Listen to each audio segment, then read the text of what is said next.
오늘도 해바라기 사연방에 와주셔서 감사합니다. 사연 읽기 전에 구독과 좋아요 부탁드립니다.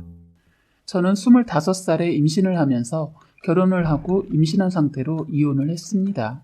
제가 겪은 일들을 그냥 가슴에 묻으려고 했는데 너무 화가 나서 이렇게 사연을 쓰게 되었습니다. 지금은 혼자서 아이를 키우며 살고 있고 저는 친정이 없어서 서러움을 당하면서 혼자서 다 감당하고 억울하게 이혼을 할 뻔했는데 그래도 다행히 제가 잘 살아온 덕분에 제 주변의 도움을 많이 받아 억울하지 않게 이혼도 할 수 있었습니다. 이제 제 얘기를 하나둘 풀어보겠습니다. 일단 제가 남편을 만난 것은 같은 회사의 선배였습니다. 저는 고등학교를 졸업하고 일찍이 사회에 나와 일을 했습니다. 부모님께서는 제가 어렸을 때 돌아가셔서 고모 집에서 생활을 하다가 상고를 나와 기숙사가 있는 회사에 입사를 하면서 독립을 하게 되었습니다. 학창시절 아르바이트가 어떻게 보면 저의 첫 직장과도 같아서 저는 일하는 것에는 겁이 없었습니다. 고모 혼자서 저를 키우셔서 저도 나름 고모의 힘이 되고자 고모 친구 지인 소개로 주말에만 잠깐 알바를 했습니다. 솔직히 어린 나이여도 돈을 빨리 많이 벌고 싶었거든요. 일을 무서워하지 않은 저인데 사회를 만만하게 갔던가 봐요. 주야로 교대 근무로 일을 하다 보니까 체력이 딸리더군요. 적응하는데 2달이 걸렸습니다. 그래도 저는 포기하지 않고 그렇게 열심히 앞만 보고 달렸습니다. 저를 끝까지 책임져준 고모 덕분에 저는 학교도 다닐 수 있었고 번듯한 직장도 다닐 수 있었기 때문에 고모를 부모 이상으로 생각하고 부모 같은 고모에게 효도를 했습니다. 그런데 안타깝게도 유일한 핏줄이었던 고모는 암 말기 판정을 받고 고모도 제 곁을 떠나게 되었습니다. 사실 다른 이모 삼촌들도 있었지만 그들은 말도 꺼내고 싶지 않네요. 인간 같지도 않은 사람들이라 아예 얼굴 안 본 지 오래됐네요. 돈만 밝히는 인간들이라 왕래 안 하고 지내고 있어서 길 가다 만나도 누군지 모를 겁니다. 고모는 이런 사람들과 너무나도 달랐습니다. 결혼도 안 하고 혼자서 저를 끝까지 키워주셨어요. 고모가 떠나고 한참 동안 마음을 못 잡고 힘들어할 때 회사 선배인 남편을 만나게 된 겁니다. 남편은 참 따뜻하고 성실하고 듬직한 사람이었습니다. 그런데 이 모든 게 거짓이었음을 지금부터 이야기해볼까 합니다. 외로움에 목말라 있던 저는 남편의 따뜻함에 끌려 자꾸 남자로 보이기 시작했던 것 같습니다. 친절하고 따뜻하게 다가와준 남편과 선후배로 1년을 알고 지내다 저희는 연인 사이가 되었습니다. 연애를 1년 때쯤 결혼 얘기가 나올 때 남편은 친구의 권유로 갑자기 잘 다니던 회사도 그만두고 사라진 겁니다. 한 달 동안 연락이 없던 남편은 알고 보니 피라미드라고 하는 다단계에 들어가서 그동안 벌어두었던 돈을 거기에다 다 쏘아붓고 저에게까지 그곳에 올 것을 권유하더군요. 저는 친구가 그런 일을 당한 것을 알고 있었기에 이 사람을 설득하는데 정말 오랜 시간이 걸렸습니다. 남편은 친구 말대로 돈을 정말 많이 벌 거라고 믿었던 모양입니다. 저와 결혼하기 전에 좋은 집도 준비하고 행복하게 살게 해주고 싶은 마음에 그 친구의 말에 속아 넘어갔다고 하더라고요. 귀가 얇은 사람도 아닌데 그때 자기도 왜 그랬는지 모르겠다고 하더군요. 그런데 중요한 건 이 얘기가 아닙니다. 제가 정말 말하고 싶은 것은 저희 시아버지에 대한 것입니다. 저희는 이렇게 남편이 한 푼도 없이 다 날려버려서 제가 가지고 있는 돈으로 결혼을 한다는 것은 무리가 있어서 결혼을 1년 더 미루기로 했는데 계획이 다 무너진 일이 생겨버렸습니다. 제가 임신을 한 겁니다. 저는 계획이 차질이 생겨서 힘들 줄 알았는데 오히려 너무 기뻤어요. 아이 때문에 남편이 다시 마음을 잡을 수 있었고 저 또한 가족이 생긴다는 기쁨에 너무 좋았습니다. 그런데 문제는 능력이 없는 저희는 시아버지의 도움을 받아야만 했어요. 그렇게 해서 아버님이 혼자 사시는 집에 들어가서 살게 되었습니다. 백수인 남편과 홀 시아버지, 누가 봐도 결혼을 반대하지 않을 수 없는 상황이었지만 저는 자신 있었습니다. 배가 부를 때까지만 회사를 다닐 생각으로 회사에는 얘기하지 않고 계속 일을 다니고 있고 남편도 합가하고 2달 되니 일을 시작하더군요. 그렇게 저희는 아무 탈 없이 잘 지내고 있었습니다. 그런데 어느 순간 알 수 없는 찜찜한 기분이 들기 시작했어요. 아버님이 자꾸 저한테 대하는 행동이나 관심이 지나칠 정도로 거북하고 신경이 쓰이는 겁니다. 제가 임신을 해서 그런가 하고 그냥 넘기려고 해도 왠지 자꾸 신경이 쓰이는 것이 이상해서 조심스럽게 남편한테 얘기를 했습니다. 자기야, 오해하지 말고 들어줘. 뭔데? 아버님이 자꾸 나한테 스킨십이 지나치고 뭐라고 말하긴 그런데 자꾸 내가 뭘 하고 있으면 자꾸 나만 보고 있어. 에이, 네가 예민한 거겠지. 설마 아버지가 네가 여자로 보이겠니? 아니, 그런 뜻은 아닌데 신경이 쓰여서. 네가 이뻐서 그럴 거야. 저는 더 말하고 싶은 것이 있었는데 남편의 반응 때문에 더한 얘기는 하지 못하겠더군요. 사실 제가 화장실 갈 때도 신경이 자꾸 쓰이는 일이 있었는데 괜히 제가 일을 크게 만들까봐 그것까지 말하지 않았습니다. 아버님의 행동이 자꾸 거슬리게 되면서 저는 아버님이 어머님과 왜 헤어지게 되셨는지 남편한테 물어봤어요. 사실 아버님과 어머님이 남편 중학교 때 헤어졌다고만 듣긴 들었는데 더 깊은 얘긴 묻지 않았거든요. 그런데 갑자기 궁금해져서 물어보니 아버님이 바람을 피워서 어머님이 참다 이혼을 했다고 하더군요. 그런데 한 번의 바람이 아니라 셀 수 없을 정도로 여자가 끊이지 않았다고 하는 겁니다. 순간 그 말을 듣는데 괜히 소름이 돋았어요. 아버님이 갑자기 무섭다는 생각이 들었습니다. 제가 이렇게까지 느끼는 것은 사실 아버님의 행동이 자꾸 신경을 거슬리게 했기 때문입니다. 구체적으로 말을 하자면 저는 속옷은 따로 빨아서 안방에 두거나 수건으로 덮어서 말렸는데 어느 날부터 침대에 개어져 있어서 전 남편이 한 줄 알았는데 그동안 아버님이 제 옷이며 속옷까지 다 개어서 방에 두신다는 걸 우연히 보게 되었습니다. 정말 기겁을 했습니다. 남들은 그럴 수 있다고 생각하시는 분들 있겠지만 저는 아버지가 계신 환경에서 자라지 않아서 그런지 그런 게 너무 낯설고 놀란 일이었거든요. 친구에게 물어봤더니 자기는 아빠가 다 해준다고 하면서 친구가 저한테 그냥 아빠가 해준다고 생각하라는 애도 있고 다른 친구는 또라이 시아버지라고 변태 아니냐고 따지고 하지 말라고 말하라는 친구도 있더라고요. 저는 고민 끝에 남편한테도 시아버지한테도 자연스럽게 말을 했습니다. 앞으로 제 옷은 제가 알아서 챙길게요. 속옷 얘기를 따로 못하고 그냥 이렇게 말을 했어요. 뭐하러 그래? 아버지가 다 챙겨줄게. 시아버지의 그 말을 듣는데 속이 좋지 않았어요. 아닙니다. 그냥 제가 알아서 할 거니까 신경 쓰지 마세요. 남편은 처음엔 표정이 굳더니 그냥 대수롭지 않게 넘기고 시아버지는 표정을 읽을 수 없게 아무런 표정을 짓지 않아 더 제가 민망하고 당황스러웠어요.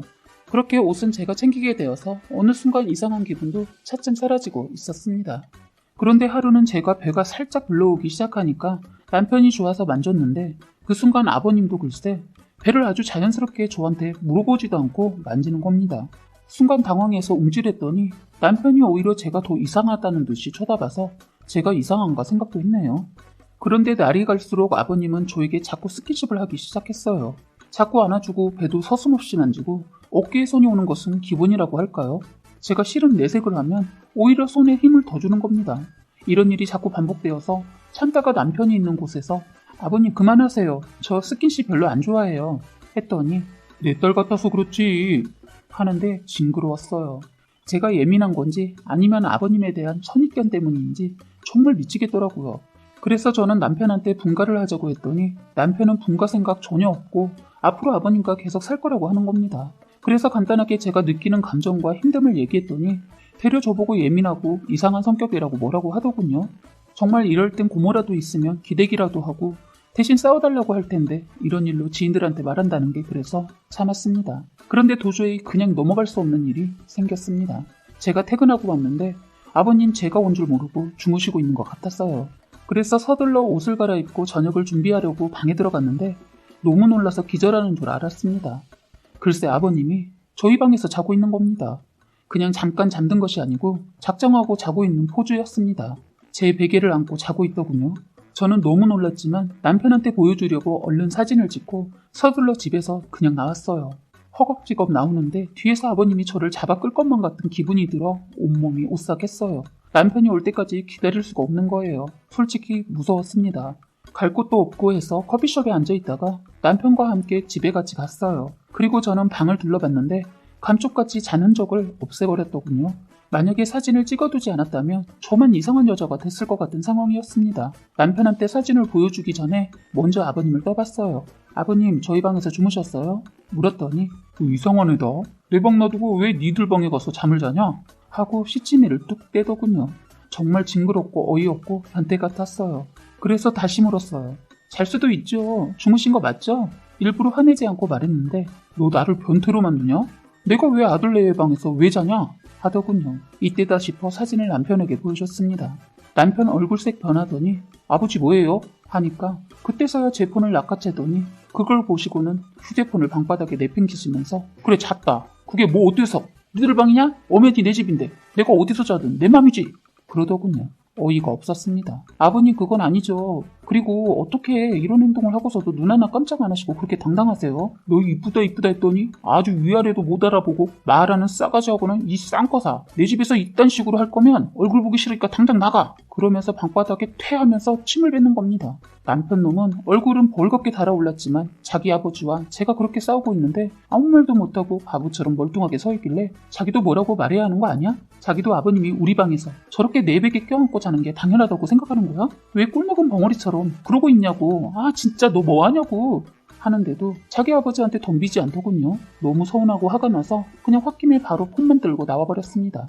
나쁜 놈 제가 바람 쐬고 다시 올 거라고 생각했는지 뒤따라 나서지도 않더군요. 홧김에 나왔지만 기가 막히고 황당한 얘기를 누구한테 말을 하고 도움을 받아야 하나 고민하다 잘 가는 반찬가게 이모님을 찾아갔습니다. 가끔 가서 속 얘기를 털어놓는 분인데 제 모습을 보고 서둘러 가게 문을 30분 일찍 닫고 제 얘기를 들어주셨어요. 이혼을 하고 싶은데 어떻게 끝을 내야 할지 그리고 시아버지 혼을 어떻게 내줘야 할지 모르겠다고 했더니 이모님은 심각한 표정을 하더니 일단 집에 가지 말고 자기 집에 있다가 상황 보고 이혼 준비하라고 하더군요. 다행히 이모님은 자식들을 다 출가시키고 혼자서 자그마한 반찬가게 하고 계시면서 혼자 살고 계셔서 저한테 방 하나를 내주셨어요. 그리고 저는 그분한테 그동안 들을 수 없었던 남편과 아버님에 대한 더한 것도 들을 수 있었습니다. 왜 이모님이 남편 집으로 가지 말라고 하는지, 남편이 제가 아버님에 대해 얘기했을 때 왜 가만히 있었는지를 이제야 알겠더군요. 남편 놈 저는 안중에도 없는 놈이었어요. 정말 충격이었습니다. 아버님이 아들의 여자 즉 며느리에게 몹쓸 짓을 해서 아버님이 감옥에까지 다녀왔다고 하더군요. 그것을 알면서도 같이 살고 있는 남편 놈을 이해가 가지 않았습니다. 제 짐작으로는 아버님 재산을 노리고 그냥 붙어있는 것은 아닌가 싶기도 하고 행여나 지 계획이 틀어질까봐 아버지 비유 맞추며 제 이름 무시했던 거 아닌가 싶기도 하고 그렇다고 해도 어쨌든 도저히 이해가 안 됩니다. 그때 어머님에 대한 얘기도 들을 수 있었는데 시아버지의 바람기를 끝까지 참다가 끝내는 아버님이 며느리에게 한 몹쓸 행동 때문에 이혼하고 집을 나갔다고 들었습니다. 전에 남편이 어머니에 대해 말해줬던 것도 다 거짓이었습니다. 이모님은 그곳에서 오래 사셔서 저희 집에 대한 모든 것을 다 알고 있었던 분이셨어요. 이 모든 것을 듣고 나니 더욱 그 집을 들어갈 수가 없겠더라고요. 무섭고 막막하고 혼란스러웠습니다. 이모님은 제가 이 모든 사실을 어느 정도는 알고 시집을 온 줄 알고 잘 버티고 잘 살아서 기특하다고 생각하고 있었는데 힘들어하는 절 보면서 잘 모르고 있는 것 같아 언제 기회 되면 말을 해주려고 했다고 하더군요. 더 기가 막힌 것은 남편에 대해서도 얘기를 해주셨어요. 더 끔찍한 사실은 남편이 학창 시절에도 개망난이었고 나이 먹어서도 동네에서 유명할 정도로 또라이였다고 하는데 믿겨지지가 않는 거예요. 그리고 제가 처음도 아니고 여자가 몇 번이나 들락날락했다는 겁니다. 지금까지 임신하고 산 여자는 저뿐이라고 하더군요. 남편 놈까지 그런 놈이라는 얘기를 들으니 더 분하고 속았다는 것에 분해서 미치겠더라고요. 그동안 착한 얼굴을 하고 따뜻한 척을 했던 겁니다.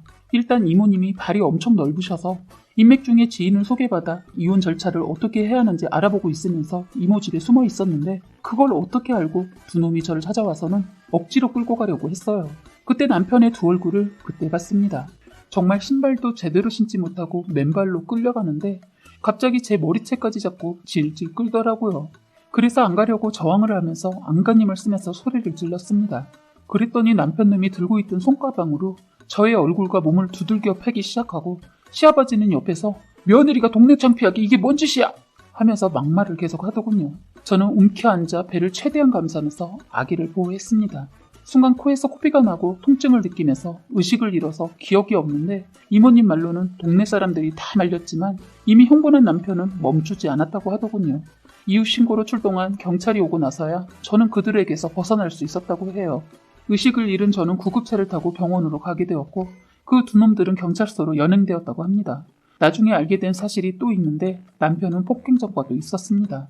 이놈들이 합의에 어쩌고 하는데 저는 합의 절대로 해주지 않았습니다. 남편 새끼는 손가방으로 얼굴을 가격해서 특수폭행으로 인해서 감옥에 들어가고 시아버지는 제가 신고를 해서 성폭력 관련 여성단체에서 도움을 받아 조만간 감옥에 들어갈 예정입니다. 더 심하게 표현을 할 수도 있지만 제가 그때를 생각하면 아직도 몸이 부들부들 떨려서 더 이상 생각하기 싫어서 이렇게만 글을 씁니다. 아무튼 이렇게 해서 두 놈 다 복수를 했습니다. 고마운 동네 이웃분들 신고가 아니었으면 제가 어떻게 되어 있을지 상상도 안 가네요. 늘 그 이모님께 감사하면서 하루하루 열심히 살고 있습니다. 명절이 되면 그 고마움을 전하며 지금도 연락을 하면서 지내고 있습니다. 감사합니다. 사연은 여기까지였고요. 구독과 좋아요, 알림 설정 부탁드리겠습니다.